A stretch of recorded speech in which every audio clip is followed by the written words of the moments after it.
that we don't really know about yet. I'm going to infringe on Justin's territory tomorrow afternoon. Going to go check somebody out. So, yeah, looking forward to covering recruiting the rest of the cycle. It's going to be a good one. It's going to be a lively one. There's going to be a lot of plot twists. Home of the Wolfpack, right? To go see Zion Williams, correct? Yep. One of the big names in the 2025 defensive cycle, just the overall cycle. We got a lot of topics. Of course, Chris Del Conte spoke a little bit about the move to the SEC yesterday in his town hall. We'll go over a lot of different things from Del Conte's town hall, including 8-game schedule, 9-game schedule, some of the different things he talked about as far as that goes. Texas is finally going to make some football facility upgrades. We hope our everybody on the Inside Texas message boards who've been fervently waiting for some facility upgrade updates is ready. And then, Eric, you got some notes on what's going on with Texas NIL. Thank y'all for joining us. We appreciate y'all watching this live stream. Make sure you like the video, subscribe to the Inside Texas Football YouTube channel. We appreciate all your support. We love doing this on Wednesday nights, and we love interacting with y'all. So get some questions in. We'll be glad to answer them over the course of about the next 60 minutes. So, guys, you all want to start with some of the stuff from Chris Del Conte's not Inside Texas, but kind of state of the program town hall yesterday. Grass. Grass. That kind of people ask about grass in the bubble. That's what people ask about year in and year out is grass, and when are they going to replace the bubble? We've got the renderings now. It looks pretty nice. We do have the renderings. That kind of ties in with the facility upgrades. We learned yesterday that the upgrades, the construction on all of them, that starts in June. And if you're familiar with the UT campus, there's Dale K. Royal Texas Memorial Stadium.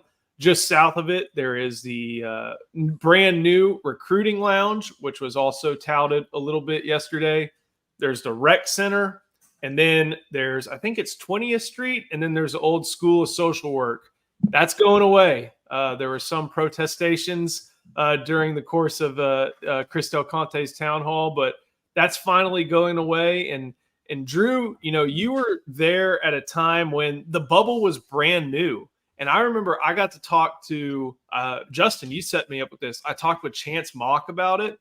I even talked a little bit with some other former Texas players. And the bubble was quite a thing back when it first came around. Like, wow, we can play indoors.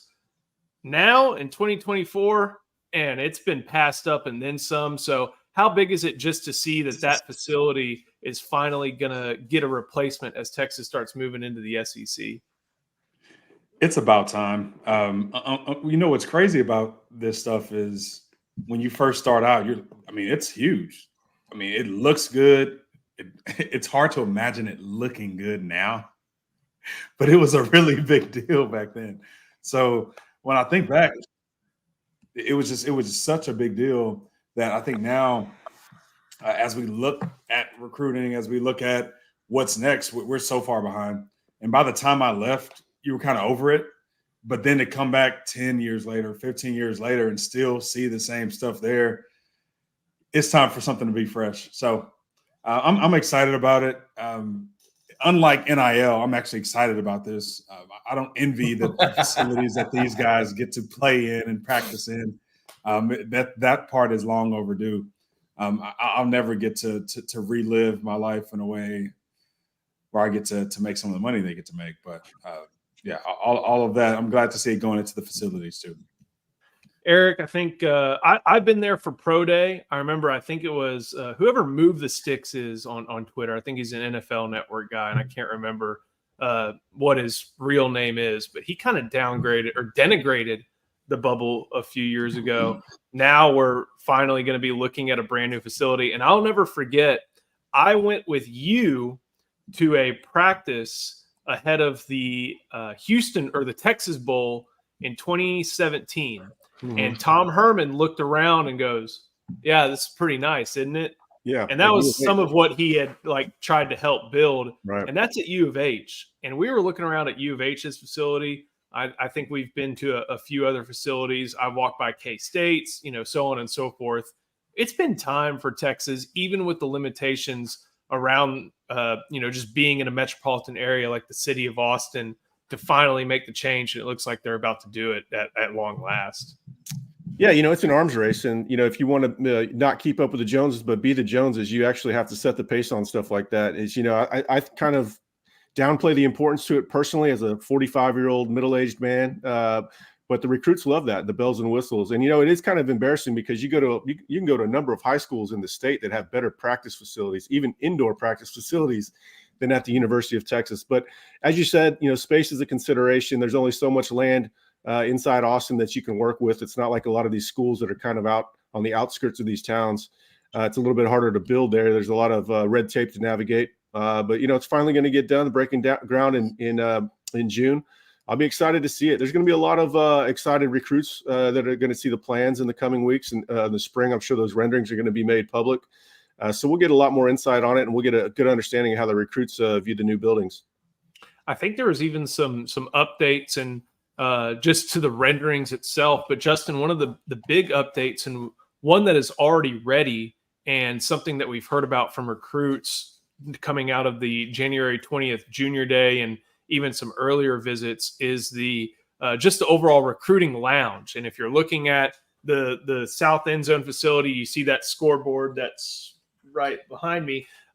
You see a big, you see all the facilities, but there's also a recruiting lounge that they just started making use of at the Junior Day. How much does that help just to have a centralized area for recruiting, for interacting, all the different things that Steve Sarkisian likes showing off when he may have 100, he may have 50, he may have 10 kids there visiting the program? I mean, it needs to be state of the art. Like Eric said, if you're going to be the Joneses, you got to act like them and you got to spin like them. So it's got to be current. It's got to be something hip. It's got to be something that they talk about. A lot of the recruits mentioned that at after Junior Day, talking about, and that was their first time they had been there. So they're seeing even more of an upgrade in what could be coming along with that. So it's really important. But honestly, when the first time I heard, when I heard CDC say lounge, like recruiting lounge, my first thought was, if LL Cool J isn't playing in that thing when they walk in, we're doing this whole thing wrong, because that's important. It needs to be like the lounge. To me, keep winning and things will just become nicer and nicer. The biggest part is getting grass at DKR, getting rid of the bubble, getting that whole thing taken care of. To me, that's the biggest part. Drew, so I have a couple questions. One, just based on the bubble, what was it like when you first showed up and you first start getting to practice inside? Because help me out if I'm wrong. When at Lamar, weren't y'all practicing in the outfield of the baseball stadium, and then you get to show up at Texas and you're able to practice, on artificial turf in the bubble? Like, how big is that for some recruits who maybe, you could go to Carthage, you could go to Lake Travis, you could go to Del Valley, even in the Austin area, be at an indoor facility. But there are some places that don't have that. So what's it like when you get to walk in there for the first time, at least back then? What's it like walking into a new facility? Well, what's funny is, so I spent my childhood growing up. I mean, I went to all the U of H football camps. I went to U of H basketball camps. So U of H had an indoor facility. They have an indoor track.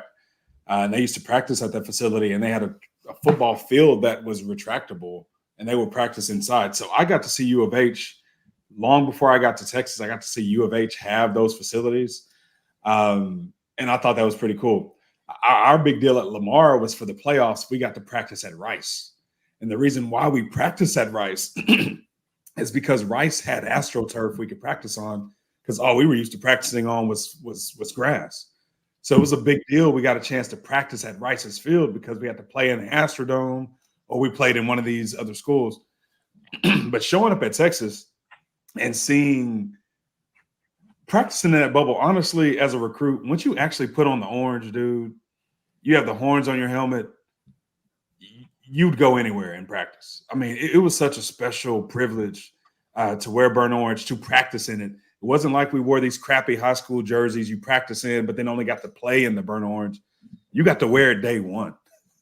So as a recruit, and your practice clothes, your shells, your full pads. You get to throw on some burnt orange, whether you're practicing in the bubble or on the field.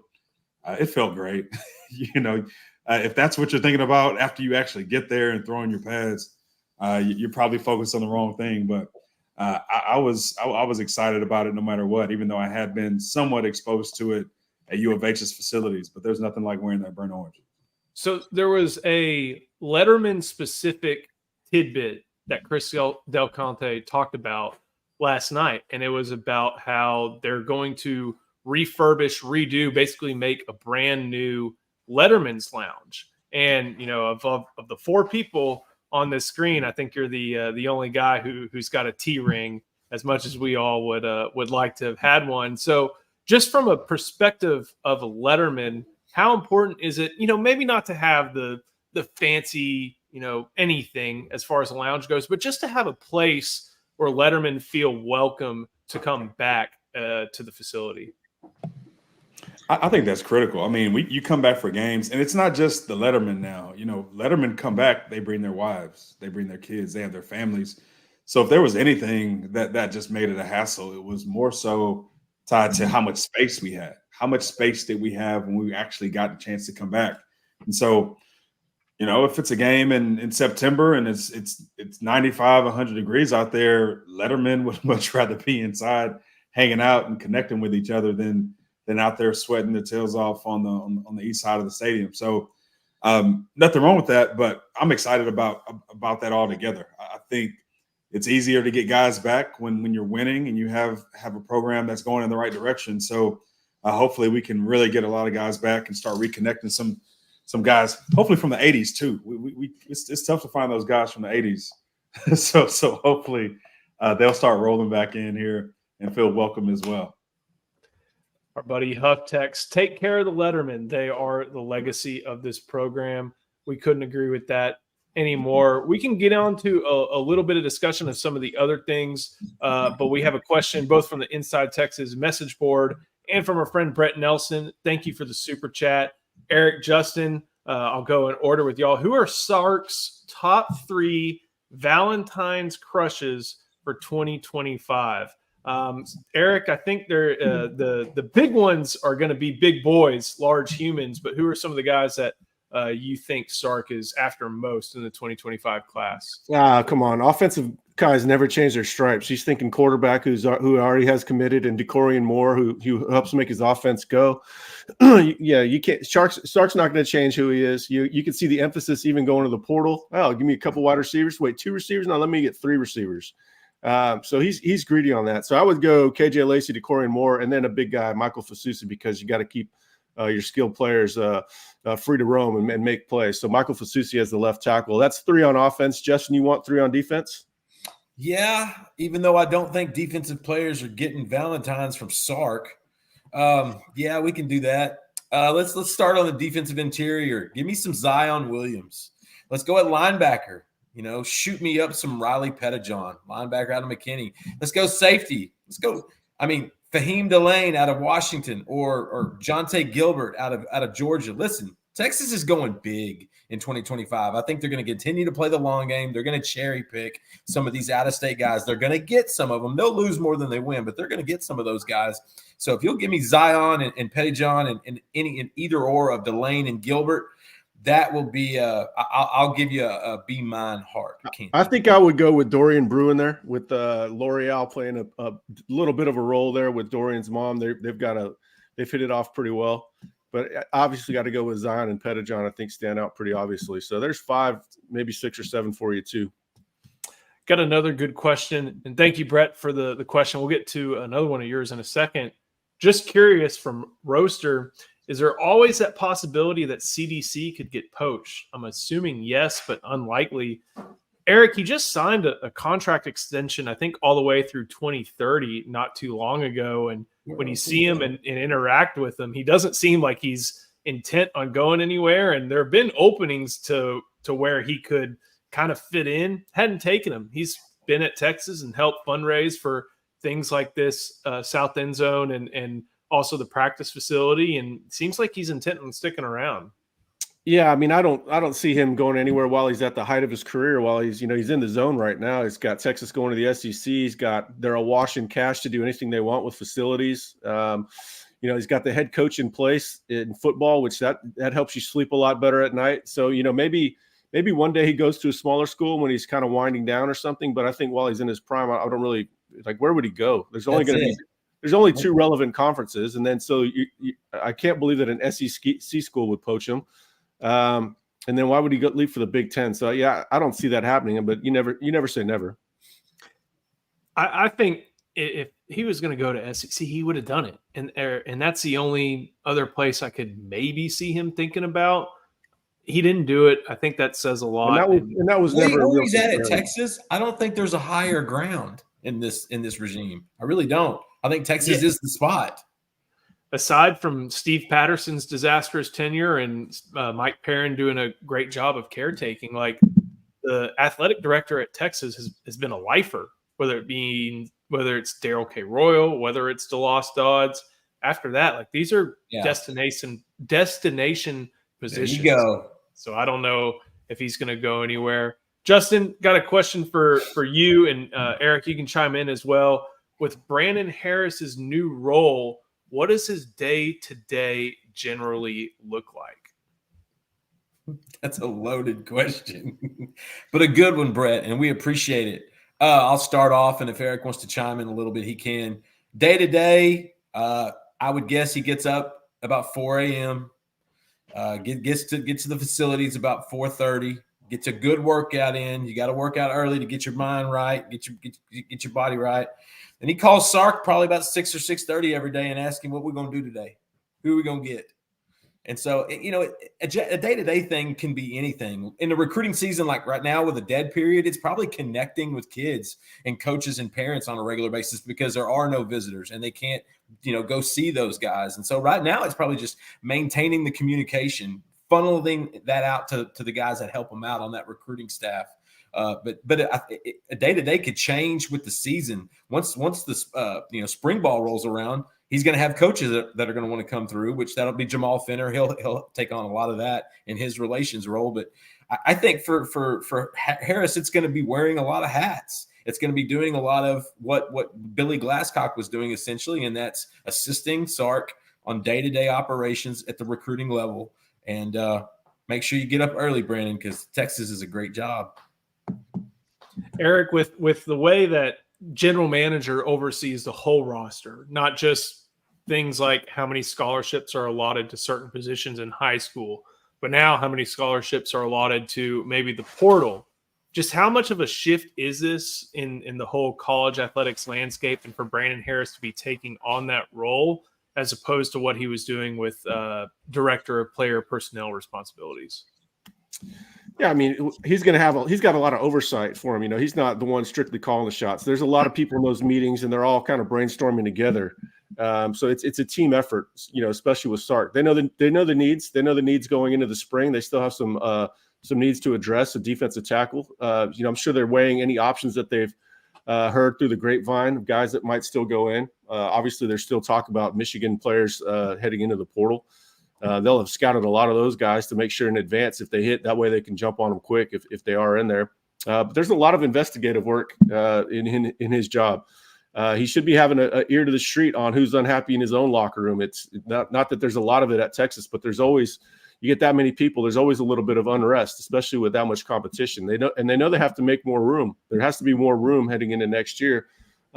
Even if they don't add anybody, they have to, I think, make room with 4 people have to depart. So there's going to be some tough calls about who gets massaged out if it comes to that, if there aren't 4 guys that just want to leave on their own accord. So there's a lot going on with roster management. We write about it all day long. So it's a year-long thing. I can write about it. So pretty much what I'm writing about is the same things that they're having to solve and figure out. How many players are they going to take at each position in the class? How many do they even want to carry? First of all, they've got a template made at each position of what they have in an ideal world, how many players they'd have at each position. So they're going to measure how far they're off, where they're on. There's all kinds of stuff going on with roster management. It's not rocket science, though. It's not the toughest thing in the world. The tough part is getting the right players to fill the spots. And of course, Sark has always talked about how he used to say, "I'm the general manager." Well, now he's pass a little bit of those responsibilities on, but he's going to have a big time influence on that. Hufftex, thank you for the super chat. Got to hit one of his questions in here. Correct me if I'm wrong, but when the north end zone and bubble were completed, DeLoss and company got content. CDC doesn't seem like the content type. Thinking about the bubble, Drew, that's a little bit closer to your era, north end zone. I remember going to that Texas versus Ohio State game in Austin, and the north end zone was being built. At that time, I think the dish was being redone. Obviously, we now have the Moody Center, and that was a lot of influence from Del Conte. I think the thing that and we can touch on this a little bit, Chris Del Conte understands that with the SEC comes a little bit more attention, and that is solved with having a 100,000 seat stadium and having premium areas to help the program. It's solved with the Moody Center. I think of revenue sports, the next big move is going to be finding ways to add seats to Dish Falk Field. And they tried to do that a little bit with seats in left center field called the Yeti Yard. They're adding that. One of the interesting things that Chris Del Conte talked about last night was adding a mini Moody for the volleyball team, because Gregory Gym, where they play, is owned by UT Rec Sports, not the athletic department. And man, if there's a program on campus aside from Eddie Reese's swimming and diving program that deserves its own really nice and high-end state-of-the-art facilities, it might be them. But Eric, as far as getting content, Chris Del Conte is a little bit I don't want to say hamstrung, but he's limited by the city of Austin and being in a metropolitan area. And at this point, the only big project he has left, you look at baseball facility and stadium is nice. Softball, McCombs Field could probably be updated. New player facility. Volleyball, rowing, basketball, all is set. Track, they've got one of the best. The only thing that's missing is an indoor track. CDC doesn't seem like the content type, and it also seems like the new indoor facility is kind of feeding into getting rid of that content and getting the best for Texas. My dad was a builder, and he always looked around no matter where we were to see how many cranes were out and moving. That is a sign of growth. You should always have cranes moving and operating. That's a big campus. There's always projects to do. But it's not, again, so much of this is teamwork. Too often we give one guy the credit. There's a lot that goes on with the athletic director not being hamstrung, having a good president, having good chairman of the board of regents. Those guys all work together. An athletic director can't just work unilaterally and start getting stuff done. He has to have the support, financial. He has to have the same vision as the people that are in charge. And I think that's probably, part of what happened with DeLoss is, I'm not sure it was just him that became content. What's the word I'm looking for here? I wish I was writing right now. But him and Powers, I think, probably had the same issue at the same time. Even Mac Brown, I think Mac Brown lost his hunger. So I think that was part of the whole power dynamic. Lost a lot of their hunger, I think. Here you have three guys that are very motivated to be the best. They're doing everything they can to improve. I mean, obviously going to the SEC is a sign of how hungry they are. So it's all teamwork again. It's just like the GM role is with Sark. Same with the athletic director. Del Conte is the tip of the spear, but, there's a lot of wood behind it too.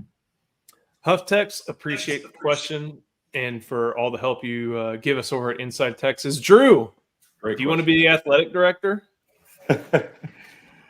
I'd love to work alongside the athletic director, but that's a job, man. I'll say this regarding CDC. I do think the move to the SEC changes the standard for everybody. I think Paul made a great point. I think on the live stream on Monday, it's just the standard's different. Texas was the standard for the Big 12. So everyone was fighting to get to Texas. And you only do what your competition. You look around the room, it's okay, this is the standard. We're going to be all right in this world. I do think as things have trended over the years, we've had to make a change or make some updates. And it's just kind of drug along because we haven't had the alignment at the top. At the end of the day, I mean, look at the room. Texas it's pageantry now. It's not just football. It's football. It's the pageantry. It's the recruiting. It's the presence. It's the impact when people come to visit you. when they travel to your city, it means something. So Austin and the football program in and of itself, and the amount of attention that we're going to get in Austin now, that goes a long way. And we're going to have a lot of new faces showing up at Bergstrom Airport. So it starts there and it goes right into the stadium, and we take pride in that. And CDC, this environment going into the SEC, who we're going to be hosting this year and years moving forward. I mean, how could you not get excited? But also, how could you not step up and want to live up to that? So here we are. Drew, I got another one for you from John, and I don't know if y'all will recognize that little picture, but I get it. So good picture, John. Do y'all think Texas is going to start a trend in programs will start going back to grass? What do we think of the Longhorns going back to grass? How many programs still have grass? As a player, I know there's a difference between bad artificial turf and good artificial turf, but between natural grass and good artificial turf, what's your preference, and what do you think about Texas eventually getting back to a natural surface?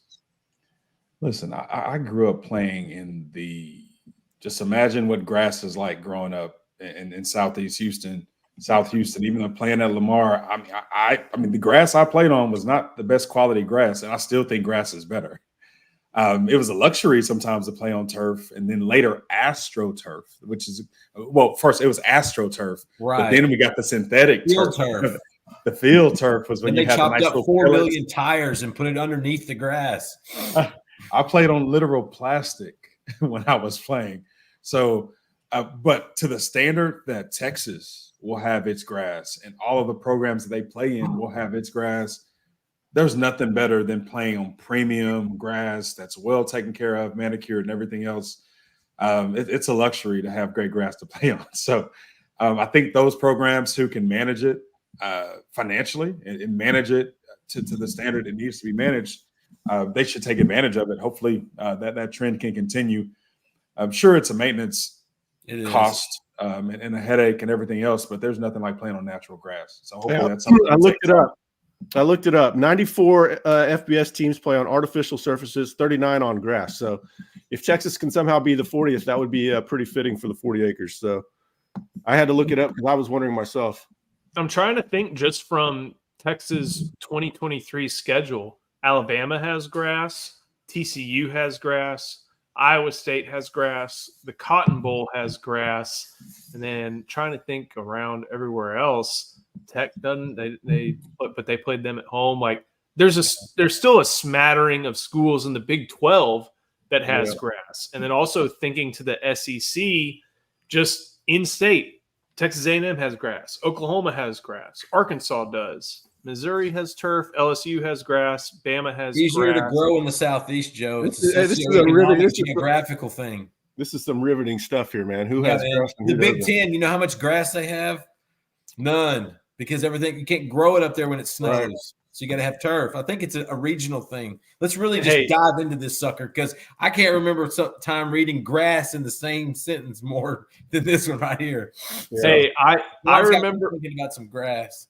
My first memories of DKR include natural grass, no track, but still the west side upper deck. So I think that dates myself.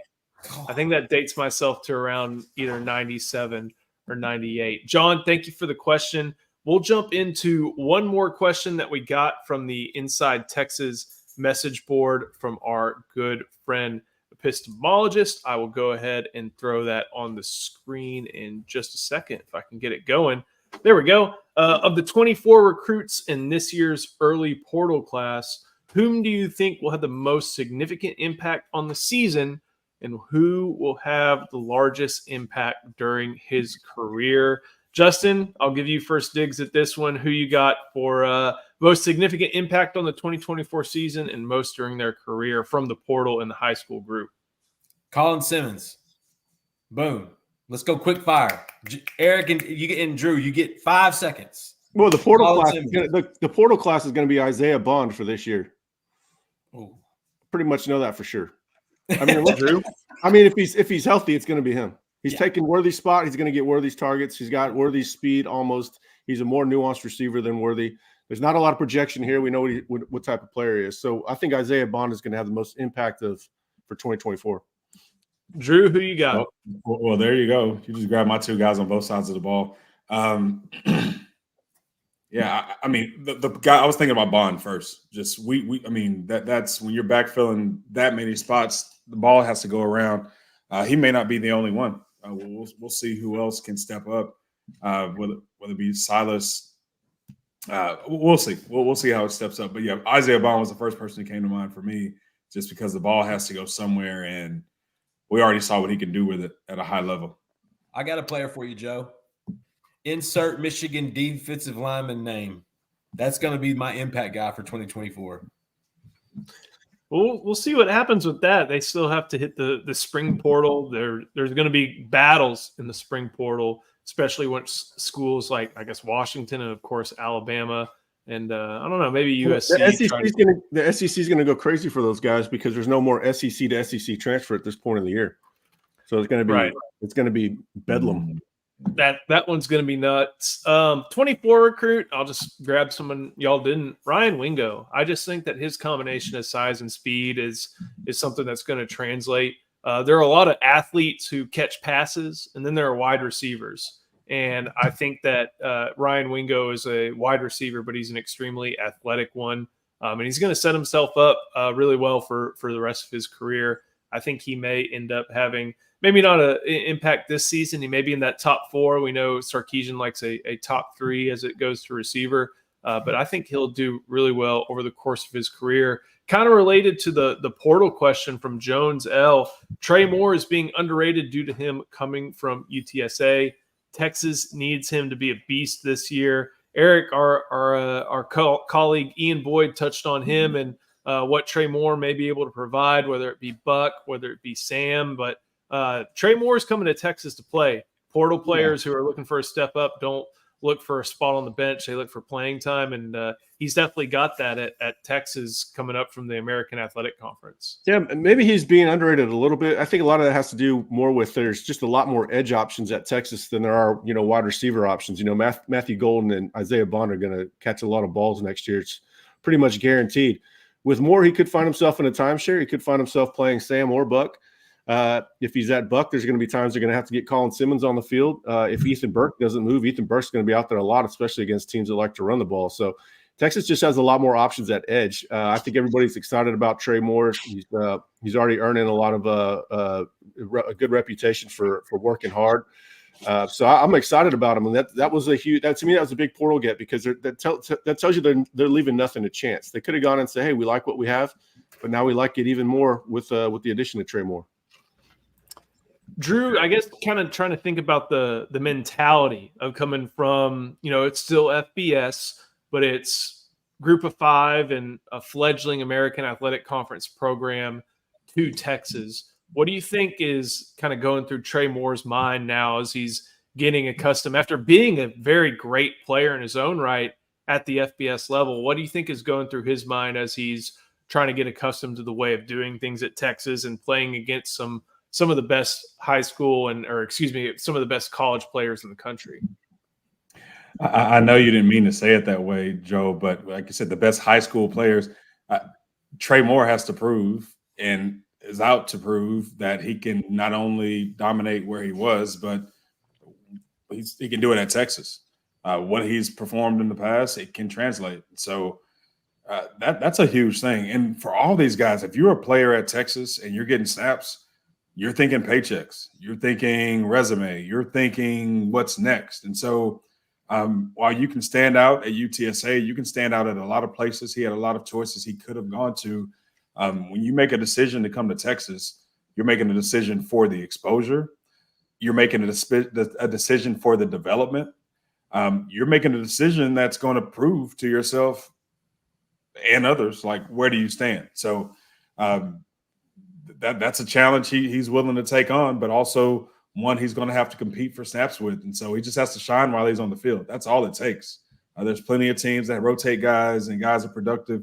As long as he shines when he gets his opportunities, everybody's going to eat if a DN eats. Hey, we just need DNs to start eating. Hey, they beat out Nick Saban for him. Nick Saban wanted him before Nick Saban knew he was going to retire. That's a very good sign. And Nick Saban said he was only going to be a package player at Texas, so that tells you that there are some good options at Texas. Yeah. Negative recruiting Texas from Nick Saban. We've never probably with that painting in the background right behind him. That painting from the 2009 game. I hate that. Trent Richardson. Hey, I have seen that now that there are recruits kind of cycling through Kalen DeBoer's office. That thing's gone. Oh, thank God! You'll see that picture and Mark Ingram running over whoever. It's a big portrait of Nick Saban looking like Jesus now. Ugh. Man. Well, so what you're saying is I've noticed Kalen is like praying to it like once a day or something. I don't know. Maybe it's a bad thing. Of the SEC, Chris Del Conte talked a little bit on Tuesday night about the Longhorns' move to the SEC. It basically just sounds like a celebration. You know, Eric, they did a lot of really hard work around this time last year, trying to make sure all the details were fine-tuned and that all parties involved, whether they were Texas, Oklahoma, the SEC, and the Big 12 and television partners, were all happy with the end result. I think about it was the first NCAA tournament game when Texas was playing Cornell. Yeah, Cornell, when it was announced that they were making that move early. And now in a few months, Texas is going to be making that move. They'll finally be getting there. What were some of the takeaways you had from Chris Del Conte just talking up the move to the SEC that'll be here in just over 6 months? Oh, I mean, that party sounds fun. What do they say, June 30th or June 31st? Every time I hear party, my ears pick up. So, Greg Sankey's coming to town. I wonder how many times Greg Sankey had been in Austin under the cover of darkness that nobody knew while they were kind of negotiating these things and having these long discussions. So, it's time for them to celebrate. And, I think it's probably a dual celebration going into the SEC, but also departing the Big 12. Texas is here. Is there? I'm still not sure if I really like that slogan that they came up. What is it? Texas is here. Something like that. I like the football team's one that's just obsessed. That kind of plays off of Steve Sarkisian's signing day press conference where he says he's obsessed with championships. They've already put it on T-shirts, so maybe there was a little bit of planning behind that. I like a lot of the guys, and there's a lot of great people in the marketing department at the University of Texas. But hey, you know what else is good marketing though, Justin? Just the letters SEC, and that's what they were really selling, not just for football, primarily for football, but for all the different sports that they're going to have heading into the 2024 athletic campaign. Joe, bigger than that, I got bigger letters than SEC. InsideTexas.com. That's where it starts. Come see us. We're having a deal right now for a month. It's only $1. Guys, come hang out with us. Let us earn your business. It's a great community, and it's a wonderful time. We get to talk about a town hall meeting from Chris Del Conte. Nothing sells SEC bigger. We know it's big in recruiting. We know it has a residual effect, and we know with 11 guys invited to the NFL Combine in April in Indianapolis for Texas, that's a great sign going into the SEC, getting guys ready. And so if you're going to say the best letters are SEC, I got to disagree. The best letters are IT. That's where it starts, and that's where it finishes. Next. John's with you there. Drew, from someone who kind of grew up in a time where the Big 12 had the best of two conferences, essentially, in Nebraska and Oklahoma and Oklahoma State from the Big 8, and then you get Texas A&M, and then you throw in Tech and Baylor as well. Just from someone who played with a Big 12 patch on their jersey and who won a national championship and won a Big 12 conference title, what are your thoughts on just seeing the fact that that SEC move is right on the horizon? I remember as a player, the SEC, it wasn't until after I finished where I feel like it started to bloom and blossom. I do know, Nebraska, Colorado, even years in the 90s were there. As far as SEC that I had attachment to or familiarity with, it was Tennessee. Just of winning teams prior to me while I was recruiting. Tennessee and LSU were the two. it was just definitely more balanced throughout the country. But as far as a conference pride, the SEC is the only conference that ever had pride in the conference. The Big 12 was it was a hodgepodge of other things, and everyone kind of held their own. As long as you had your rivalries and you had your own brand and your own team you were proud of, that's all that really mattered to you. So we're going into a different environment. You have several friends in the SEC, and they're like, oh, what about your conference? They're like, oh, the Big 12 versus the SEC. Is like, I don't give a damn about the Big 12. I only care about Texas. So I think from a cultural conference perspective, we're entering into a new environment where it really hasn't, the conference never has really mattered to us.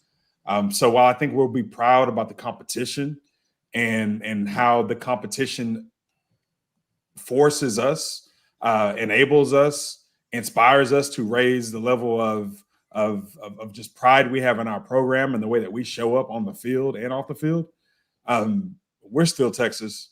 And we've always still been Texas, Big 12, SEC, whatever the case may be. But there's no doubt we're proud of this move. We're excited about this move and everything that's going to come with it. But they're not trying to be friends, though. They're trying to be good business partners, but they're not trying to be friends. The guys that are in charge are very competitive. They're the ones that want it to be a 9-game conference schedule rather than an 8-game conference schedule. They're the ones that wanted to go to the SEC to compete and bring out the best in the school. So it's not, the only time that Texas fans should ever chant SEC is in Kyle Field next year. If there's 10,000 UT fans in there and they're up with a minute or two late, that chant should break out just for the fun of it. But other than that, Texas is going to win the SEC, not just be a part of the SEC. Drew you remind me of James Brown when he said, I don't care about the Southwest Conference. It was the same example, the same scenario. They didn't care. That's where they were forever. I think Texas, how long were they in that conference, Joe? 80-something years, it feels like. Something like that. That was a long time. But, it's all about the brand. And like Eric said, this is a business move. And college football is a business. And also, Drew, remember, you were in college at a time when an undefeated SEC team did not make the title game. Could you imagine that happening in 2024? When Chiz came to Texas, he showed up at our meeting. He was like, the reason why I came to Texas, because at Auburn, we went 13-0. And we didn't get our right to play in the national championship game. I know if Texas ever goes undefeated, I will never have to face that again. I want to go to a place where I never have to experience that again. Tuberville should have politicked better since that's kind of up his alley. I'm shocked that he wasn't more of a politician. That was a year after we played in our first Rose Bowl. Chiz came that year after because at a minimum, Mac politic to get us into the Rose Bowl. Aaron Rodgers still gripes and bitches about that. And then he got his ass handed to him by Texas Tech in the Holiday Bowl, and so he couldn't say a word. Poor Aaron Rodgers. Before we go into a discussion about 8 and 9 game SEC slate, I have a good Tuberville tidbit. I got a friend who works on Capitol Hill. He doesn't want to be called senator. He wants to still be called coach, which is still pretty funny to me. I'm not surprised. I'm not surprised either. But speaking of the SEC, speaking of politicking, there's been a lot of politicking over the past few weeks, months, years about whether the SEC is finally going to move to a 9-game schedule. And that was a conversation that was going on before Texas even joined up. And Chris Del Conte said last night that he anticipates, of course, this upcoming 2024 season will be 8 games. He thinks the next season in 2025 will be 8 games as well. And then kind of what sounds like an as expected move whenever you see those words pop up, 9 games will be the norm after that.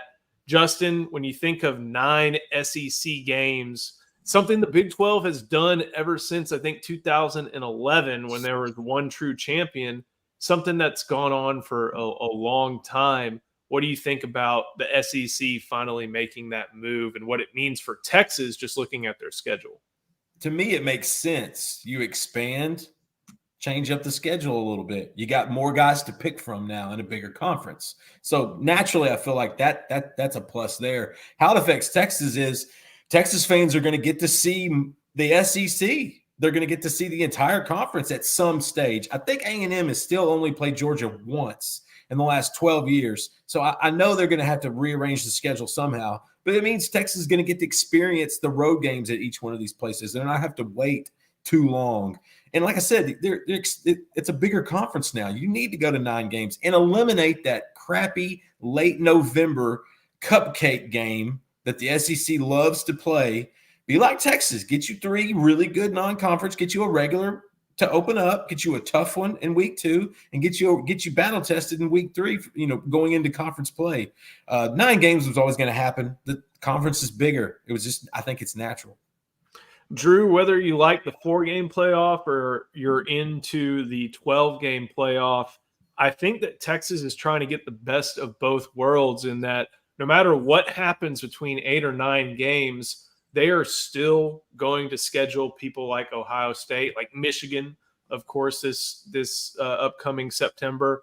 And now it's almost to an advantage because with the era of the 12-team playoff, you can lose 1. You might be able to lose 2, and you're still not costing yourself a spot in the postseason of FBS football.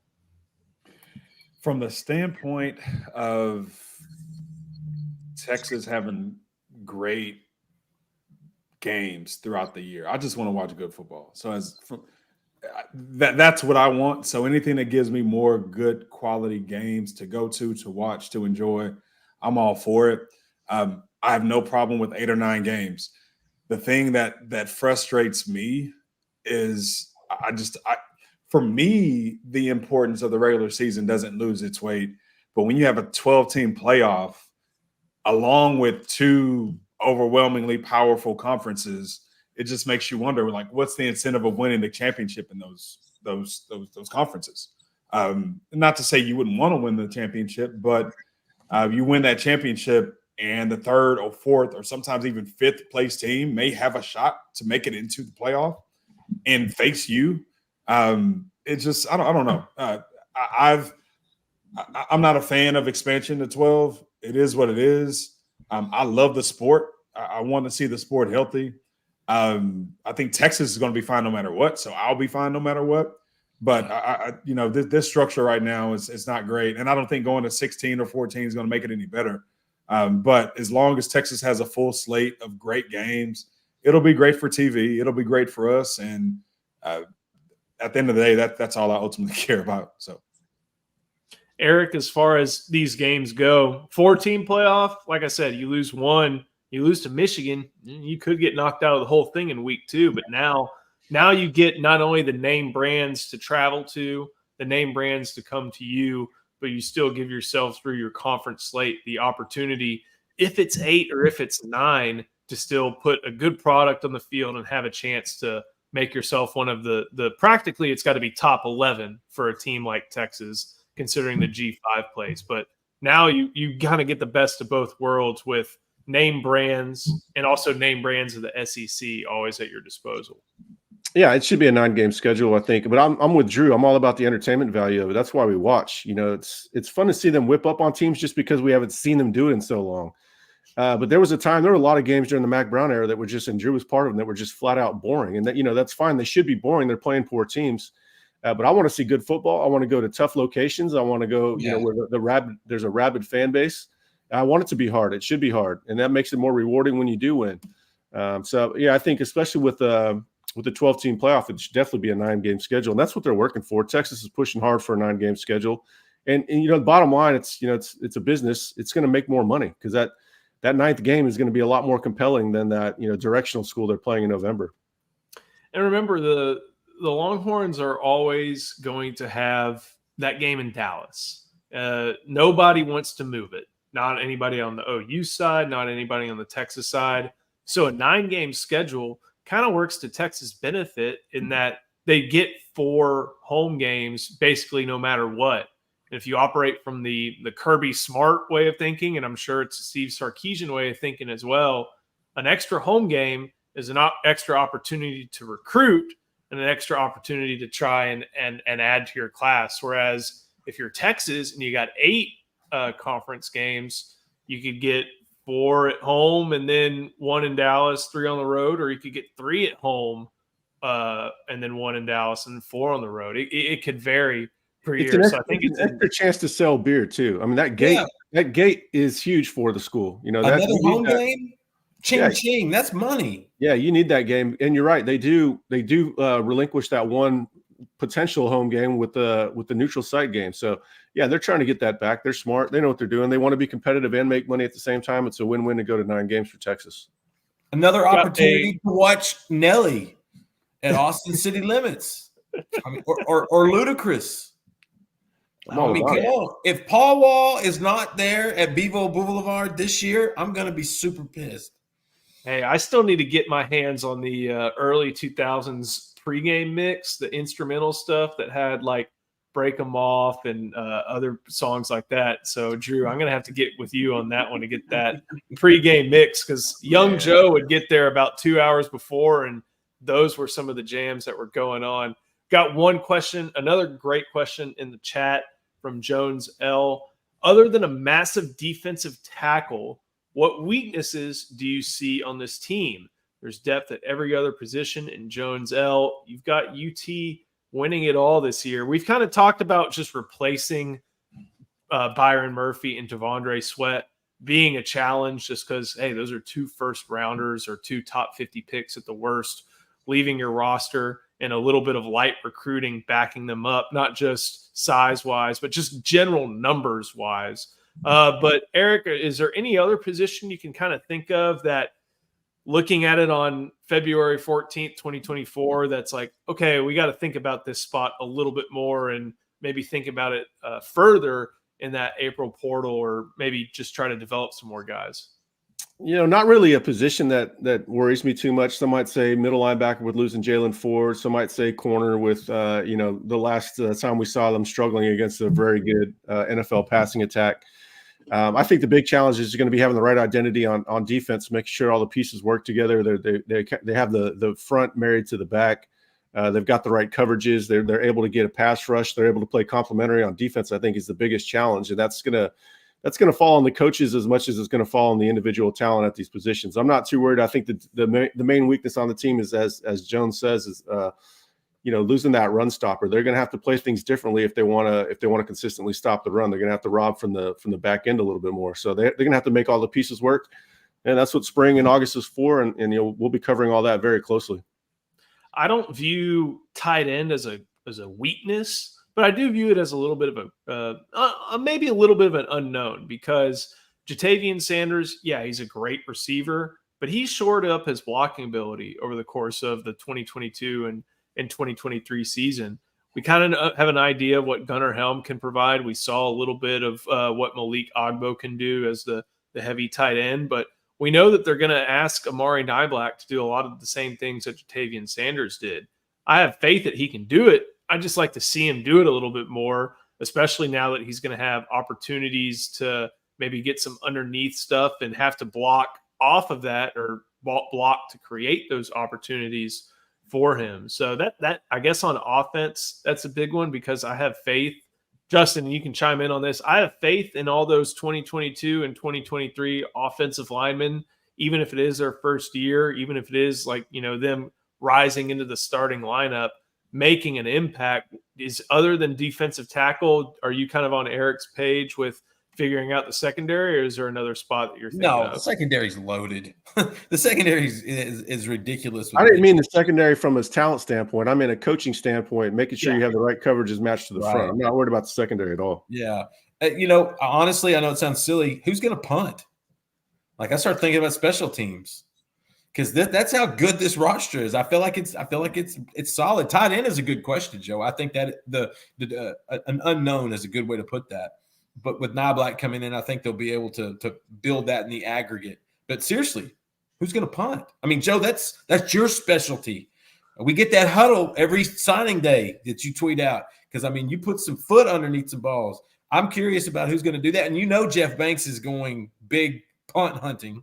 That dude's got big D energy all over punting.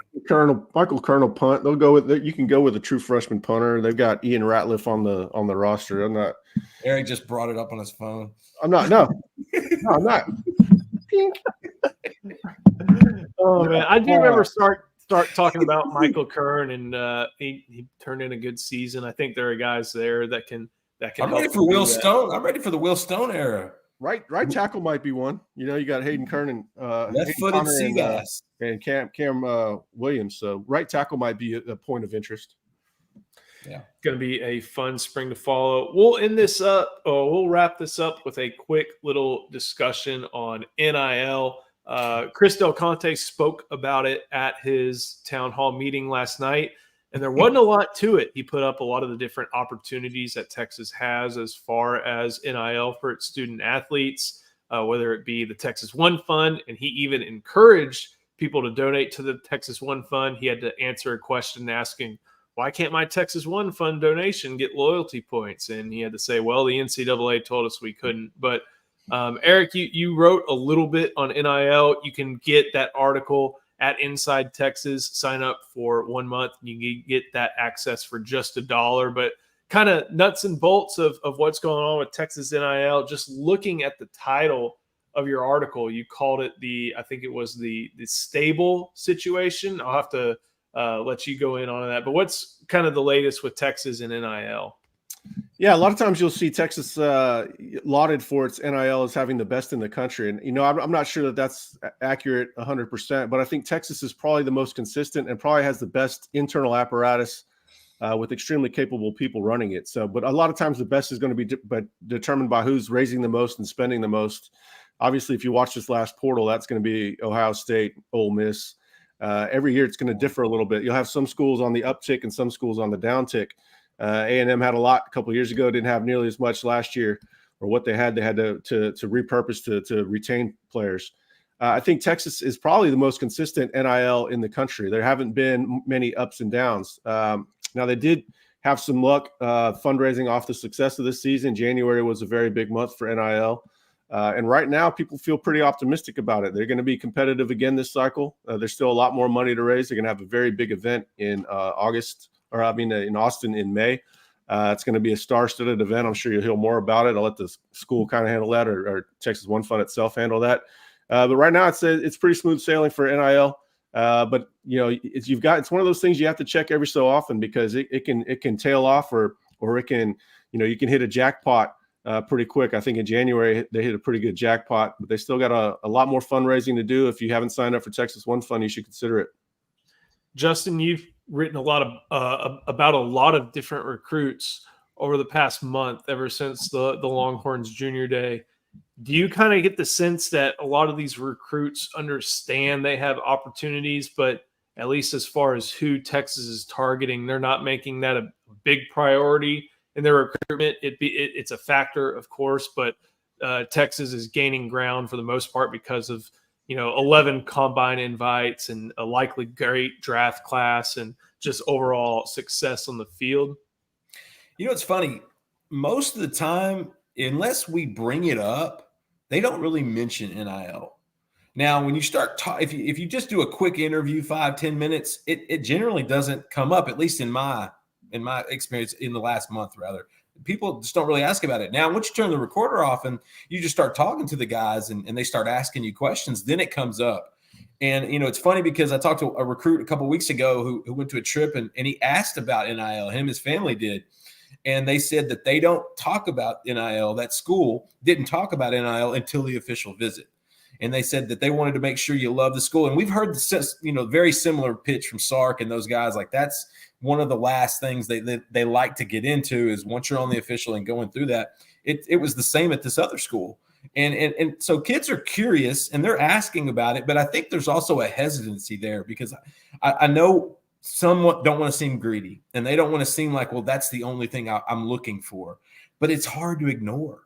It's all over social media. I mean, every time we're turning on, there's something new. So Travis Hunter's got a new line of hoodies, or Arch Manning's auctioning off another football card that I had to have.